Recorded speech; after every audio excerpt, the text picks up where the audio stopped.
Kairana Lok Sabha seat से लोकप्रिय सांसद इकरा हसन हमारे साथ में है। इकरा जी, एक प्रकरण अभी उठा एडीएम सहारनपुर का। आप मिलने गई थी, क्या वहां ऐसा क्या हुआ था कि जो है इस तरह की बात सामने आई? जी हम उनसे एक चेयरमैन थी सहारनपुर लोकसभा में छुटमलपुर है, उनके विषय में उनसे मिलने गए थे। और जिस तरीके का उनका व्यवहार था, चेयरमैन साहिबा ने अपनी बात रखी तो उनको वो कहने लगे कि जाइए लिखित में दीजिए जाइए, तो मैंने बीच में हस्तक्षेप किया। खैर उनके व्यवहार में कोई बदलाव नहीं आया और बड़ी ही बदतमीजी से बदसलूकी से उन्होंने बात करी। और अधिकारी हैं, हम भी जनता के सेवक हैं, वो भी जनता के सेवक हैं, कोई किसी कहीं का मालिक नहीं है, किसी दफ्तर के वो मालिक हैं ना कहीं के हैं। तो इस तरीके से जो व्यवहार हो रहा है आज, बिल्कुल अधिकारियों का एक तरफा जो राज चल रहा है इस सरकार में, तो सोचना चाहिए कि जनप्रतिनिधि की जब सुनवाई नहीं है तो कोई आम जनता के कैसे काम इस सरकार में चल रहे होंगे। तो ये एक बहुत ही गंभीर विषय है और बड़ा अफसोस हमें उनके व्यवहार से हुआ, तो मैंने उनके खिलाफ शिकायत दी लिखित में डीएम साहब के यहाँ, कमिश्नर साहब के यहाँ।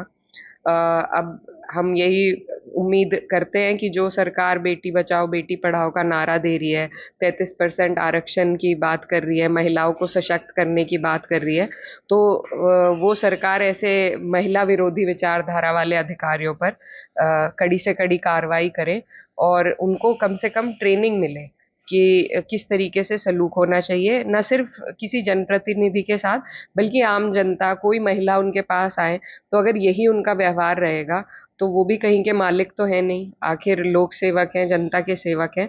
तो ऐसे लोगों की बेहतर ट्रेनिंग हो और इनको सेंसिटाइज किया जाए और कड़ी से कड़ी इन पे कार्रवाई होनी चाहिए। मैम, हमने बात की एडीएम संतोष बहादुर सिंह जो हैं, उनका कहना है कि मैडम का कॉल आया था, उसके बाद में ऑफिस पहुंचा, मैडम चली गई थी, उन्होंने आपको खुद बुलाया। तो वो कह रहे कि ये जो जितने भी आरोप हैं सब निराधार हैं। देखिए, खिसियानी बिल्ली खम्बा नोचे। कल उनके जो बाइट आए, मैंने तो तब तक कोई मीडिया के सामने आके अपनी बात भी नहीं रखी, उनको देखते हुए और उनकी ये बातें सुनते हुए तो बड़ी अफसोस की बात है कि अब वो झूठ भी बोलने का काम कर रहे हैं। वो 12:30 बजे से जो चेयरमैन साहिबा थी उनके वेट में थी, 12:30 बजे से उन्हें बताया गया कि लंच पे गए हुए हैं साहब। मैं जब वहां पर आसपास पहुंची और चेयरमैन साहिबा ने मेरी गाड़ी देखी, वो मेरे पास आई, उस वक्त लगभग 3 बज रहे थे। तो क्या आप इसी विशेष काम के लिए गई थी, अपना कुछ अन्य काम था कि मैडम साहिबा आपको वहां मिली, उन्होंने आपको रोक लिया अचानक से? जी, मैं वहाँ कलेक्ट्रेट में ही, हम किसी एक मामले में गए हुए थे, उनके एडीएम के पास नहीं, किसी और अधिकारी से मिलने। तो चेयरमैन साहिबा ने मेरी गाड़ी देखी, वो मेरे पास आई, तब 3 बज रहे थे। और आकर उन्होंने मुझे कहा, वो बहुत परेशान थी, भावुक थी, और उन्होंने मुझे कहा कि मेरी मदद कर दीजिए, हम 2-3 घंटे से बैठे हैं, हमें तो मिलने का टाइम भी नहीं मिल रहा है। उसके बाद मैंने उनकी परेशानी को समझते हुए मैंने उन्हें कहा कि चलिए मैं आपके साथ चलती हूँ। हम वहाँ गए, मैंने 3 बार खुद उन्हें फ़ोन करा, उन्होंने मेरा फ़ोन नहीं उठाया। खैर फिर एडीएमएफ आए वहाँ पे, तो ये तो एडीएमएफ बता देंगे कि क्या वहाँ पे रहा। उन्होंने हमें बैठाया। देखिए, जो अधिकारी सम्मान देगा, हम किसी को टारगेट नहीं करना चाहते, मेरा उनसे कोई बंटवारा नहीं है, ना मैं अपने किसी पर्सनल काम के लिए उनके पास गई थी। और मैं 1 साल से जनप्रतिनिधि हूँ, लगातार हम अधिकारियों से कांटेक्ट में रहते हैं, जनता के काम के लिए मिलना जुलना रहता है। हम भी सम्मान से बात करते हैं, वो भी सम्मान से बात करते हैं। ये हो सकता है कि काम के विषय में इख्तलाफ हो कि हम कोई काम कह रहे हैं अधिकारी ना करे, लेकिन वो भी एक बात एक सम्मान के दायरे में कही जा सकती है। और आज तक ऐसा ही हुआ है। कभी अगर ऐसा उन्हें कोई पर्सनली मुझे टारगेट करना होता तो मुझे एक एडीएम से हमें क्या काम पड़ता है, सिवाय रात में कभी पोस्टमार्टम के लिए कहने के लिए। उसके अलावा मुझे कभी किसी एडीएम से कोई काम नहीं पड़ा। मैं तो उस महिला जनप्रतिनिधि चेयरमैन साहिबा की वजह से उनकी व्यथा को देखते हुए उनके साथ गई। 3 बार मैंने फ़ोन किया, उन्होंने नहीं उठाया। उसके बाद एडीएमएफ ने उन्हें फ़ोन किया, मुझसे आके पूछा और फ़ोन किया। उसके बाद वो आए और उनके ऑफिस से भी हमें तब बाहर खड़े हुए यही जानकारी मिली कि लंच पे है साहब। अब 12:30 से 3:30 तक का टाइम पूरा लंच को ही दिया जा रहा है, तो जनता के काम कब होते होंगे? ये लोग ऐसे तो है नहीं कि नेता रात को 1-1 बजे तक जनता से मिलता है, लेकिन अधिकारियों की तो एक सीमित सीमा होती है जिसके बाद ये लोग किसी से नहीं मिलते।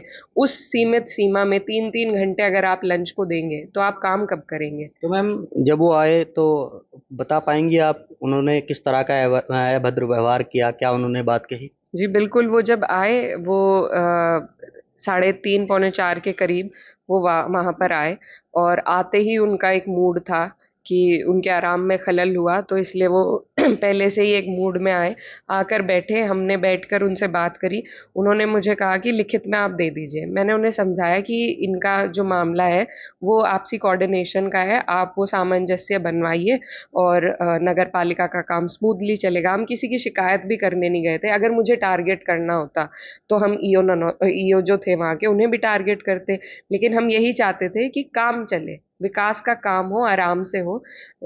तो इस पर उन्होंने पहले ठीक से बात नहीं सुनी। जब चेयरमैन साहिबा अपना पक्ष रखने लगी, अपनी व्यथा बताने लगी, तो उन्होंने एकदम उन्हें डिसमिस करके चुप करा और कहा कि आप जाइए, लिखित में दीजिए।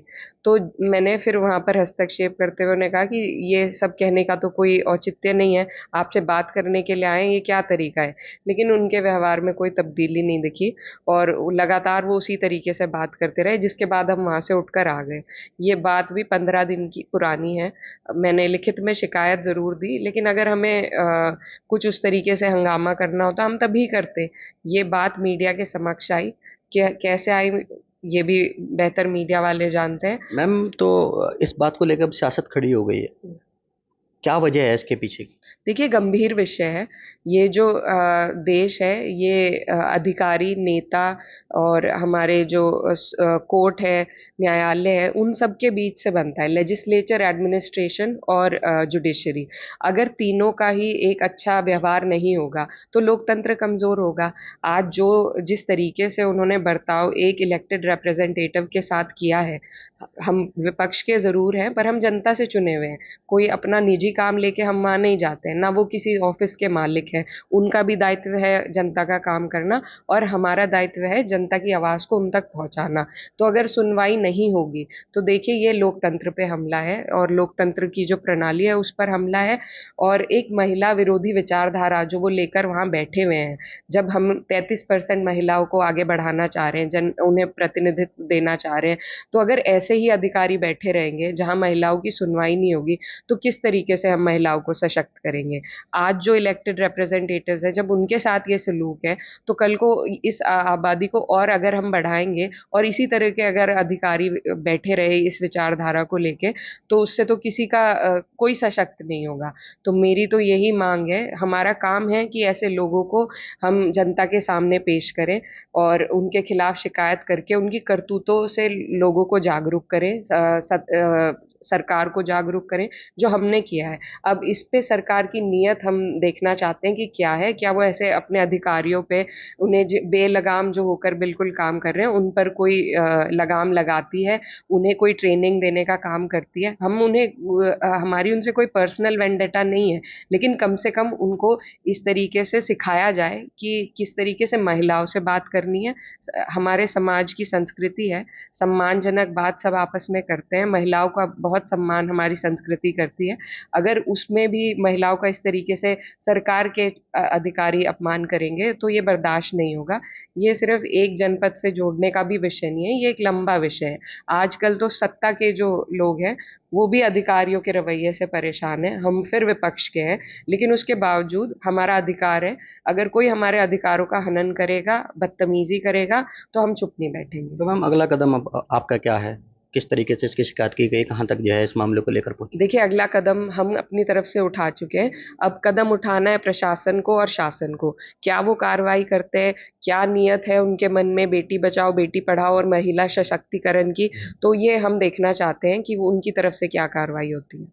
बिल्कुल, ये थी एक रसन जिनका साफ तौर पर कहना है कि जो एडीएम संतोष बहादुर सिंह हैं, उन्होंने जिस तरीके से अभद्रता की, उनके खिलाफ जो है सरकार कड़ा एक्शन ले और किसी भी तरह से जो है ऐसे अधिकारियों को बेलगाम ना होने दे। शाहनवाज राणा, न्यूज़ 18 शामली।